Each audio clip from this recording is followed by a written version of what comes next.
menjelaskan materi yang pertama, yaitu pengertian mekanika fluida.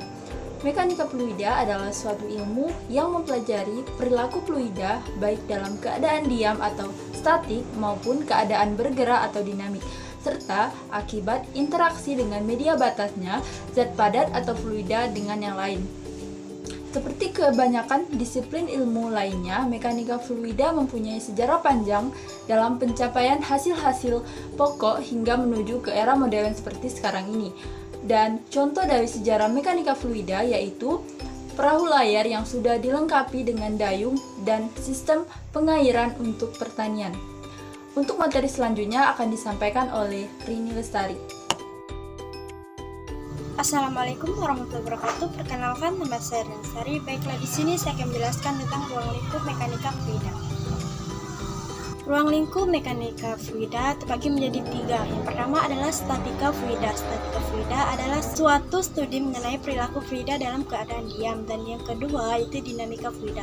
Dinamika fluida adalah studi tentang gerak partikel zat cair karena adanya gaya-gaya luar dan bekerja padanya.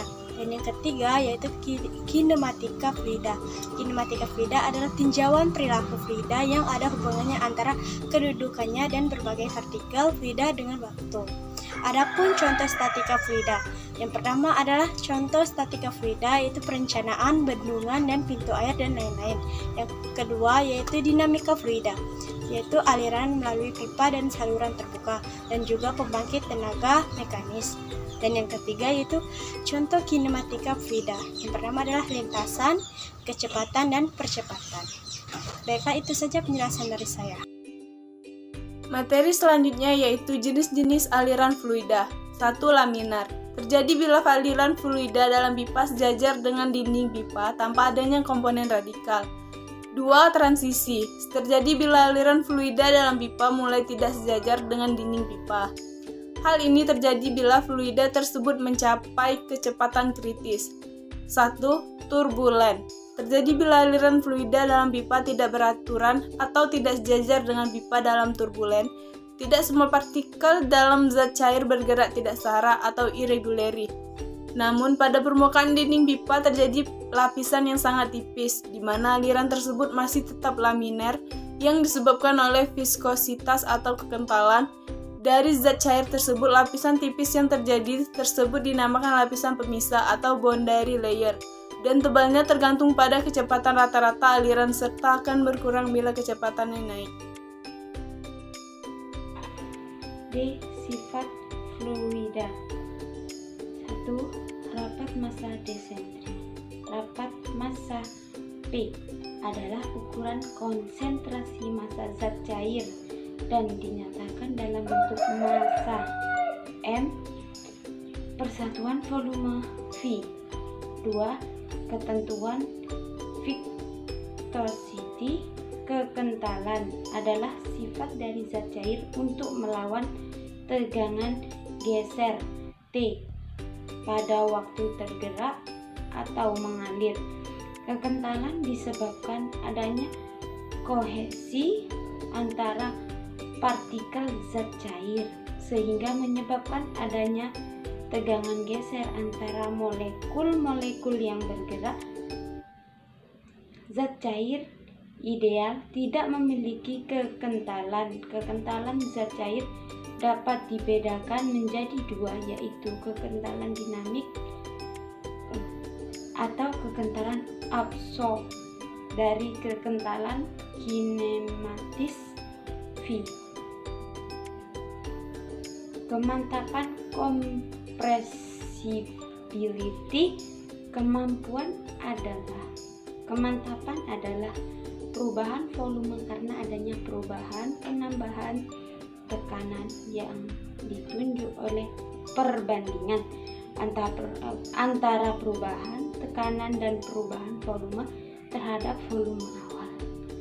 Perbandingan tersebut dikenal dengan modulus elastisitas K. Tegangan permukaan surface tension adalah molekul-molekul pada zat cair akan saling tarik-menarik secara seimbang di antara sesama dan gaya berbanding lurus dengan massa M dan berbanding terbalik dengan kuadrat jarak R antara pusat massa.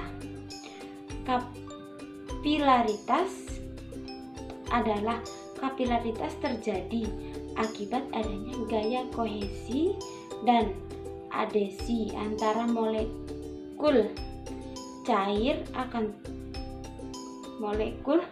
Jika kohesi lebih kecil daripada adesi, maka zat cair akan naik, dan sebaliknya jika lebih besar maka zat cair akan turun. Kenaikan atau penurunan zat cair di dalam suatu tabung, maka zat cair akan turun. Kenaikan atau penurunan zat cair di dalam suatu tabung dapat dihitung dengan menyamakan gaya angkat yang dibentuk oleh tegangan permukaan dengan gaya berat. Assalamualaikum warahmatullahi wabarakatuh. Baiklah, di sini saya akan melanjutkan materi dari Komsatul Makfiro yang statika fluida. Fluida dikatakan statis jika fluida tersebut diam atau bergerak dengan kecepatan tetap. Pada fluida yang diam, tidak terjadi tegangan geser di antara partikel-partikelnya. Dan untuk zat cair akan mempunyai permukaan horizontal dan tekanan yang tetap. Apabila suatu benda berada di dalam zat cair yang diam, maka akan mengalami gaya yang diakibatkan oleh tekanan zat cair. Tekanan tersebut bekerja tegak lurus terhadap permukaan benda. Tekanan didefinisikan sebagai jumlah gaya tiap satuan luas. Hukum Pascal pada tahun 1623 sampai 1662 menyatakan bahwa di dalam zat cair yang diam tidak terjadi tegangan geser. Dan tekanan pada suatu titik di dalam zat cair tersebut adalah sama besar ke segala arah. Selanjutnya, tekanan hidrostatik. Tekanan didefinisikan sebagai jumlah gaya tiap satuan luas yang diberikan oleh persamaan dan besarnya gaya yang bekerja oleh persamaan. Selanjutnya, tekanan atmosfer dan manometer. Udara di atmosfer mempunyai berat. Oleh karena itu, udara tersebut dapat menimbulkan tekanan pada permukaan bumi. Rapat massa udara tidak konstan, tergantung pada ketinggian, temperatur, dan kelembapan. Kondisi ini menyebabkan tekanan atmosfer yang disebabkan oleh berat udara.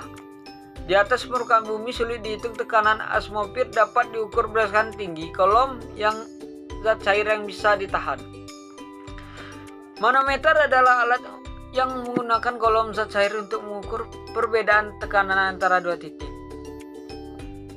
Prinsip manometer adalah apabila zat cair dalam kondisi keseimbangan, maka tekanan di setiap pada titik horizontal untuk zat cair homogen sama gaya hidrostatik pada bidang terendap. Apabila suatu benda berada di dalam zat cair yang diam, maka akan mengalami gaya hidrostatik yang diakibatkan oleh tekanan zat cair. Tekanan tersebut bekerja tegak lurus terhadap permukaan gaya hidrostatik yang bekerja pada benda tersebut, dipengaruhi oleh bentuk permukaan benda. Itulah materi yang bisa saya sampaikan. Saya ucapkan terima kasih. Wassalamualaikum warahmatullahi wabarakatuh.